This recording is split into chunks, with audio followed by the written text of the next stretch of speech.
दिल्ली और आसपास के इलाकों में इन दिनों मौसम का मिजाज लगातार बदल रहा है। सुबह होते ही कोहरा छा जाता है और दृश्यता बेहद कम हो जाती है। लोग ठंड से बचने के लिए गर्म कपड़े निकाल चुके हैं। मौसम विभाग के मुताबिक दिन में धूप तो हल्की फुल्की खिली रहेगी, लेकिन शाम ढलते ही ठंड तेज हो जाएगी। दिल्ली का अधिकतम तापमान करीब 26 डिग्री सेल्सियस के आसपास रहने की उम्मीद है, जबकि न्यूनतम तापमान 9 से 10 डिग्री के बीच रिकॉर्ड हो सकता है। फिलहाल बारिश की कोई संभावना नहीं है। इसी बीच दिल्ली एनसीआर में वायु प्रदूषण एक बार फिर से खतरनाक स्तर पर पहुंच गया है। राजधानी के कई इलाकों में एयर क्वालिटी इंडेक्स 400 से ऊपर दर्ज किया गया, जो कि बहुत खराब से सीधे गंभीर श्रेणी में आ जाता है। बवाना में AQI 400 के पार चला गया, जबकि अलीपुर, आनंद विहार, अशोक विहार और बुराड़ी में ये 350 से 390 के बीच रहा। एक्सपर्ट्स के मुताबिक ऐसे मौसम में कोहरा और प्रदूषण मिलकर स्मॉग बनाते हैं, जो सांस की दिक्कतों को बढ़ा सकते हैं। अब बात करते हैं राष्ट्रीय स्तर पर मौसम की। भारतीय मौसम विभाग की ताज़ा रिपोर्ट बताती है कि देश के दक्षिणी और मध्यम क्षेत्रों में मौसम तेजी से करवट ले रहा है।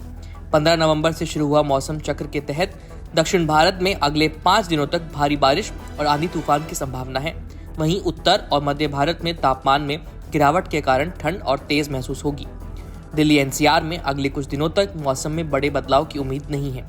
दिन में हल्की धुंध बनी रहेगी और धूप भी धुंधली धुंधली महसूस होगी।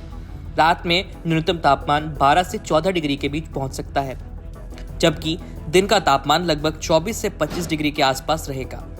एयर क्वालिटी भी खतरनाक श्रेणी में रहने की संभावना है, इसलिए लोगों को बाहर निकलते समय मास्क पहनने की सलाह दी जाती है। अब जानते हैं किन राज्यों में भारी बारिश का खतरा है। मौसम विभाग ने केरल, तमिलनाडु, पुडुचेरी और कराईकल क्षेत्रों में अगले 5 दिनों तक भारी बारिश की चेतावनी जारी की है। खासकर केरल के तटीय और पहाड़ी इलाकों में यहाँ भारी से अत्यधिक भारी बारिश हो सकती है, जिससे भूस्खलन और नदियों का जलस्तर बढ़ने का खतरा है।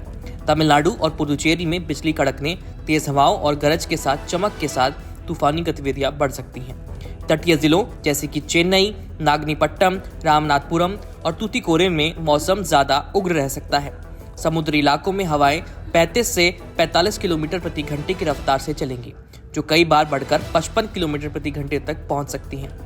ऐसे में मछुआरों को गहरे समुद्र में न जाने की सलाह दी जाती है। उत्तर और मध्य भारत में शीतलहर का असर बड़ा रहेगा। छत्तीसगढ़, पूर्वी राजस्थान, झारखंड, मध्य प्रदेश और उत्तर प्रदेश के कई हिस्सों में तापमान 2 से 4 डिग्री की गिरावट के साथ दर्ज हो सकता है। पूर्वोत्तर राज्यों में भी हल्की ठंड बढ़ी रहेगी, जहां सुबह और शाम तापमान सामान्य से नीचे जा सकता है। फिलहाल मौसम रिपोर्ट में इतना ही। देखते रहिए कड़क। धन्यवाद।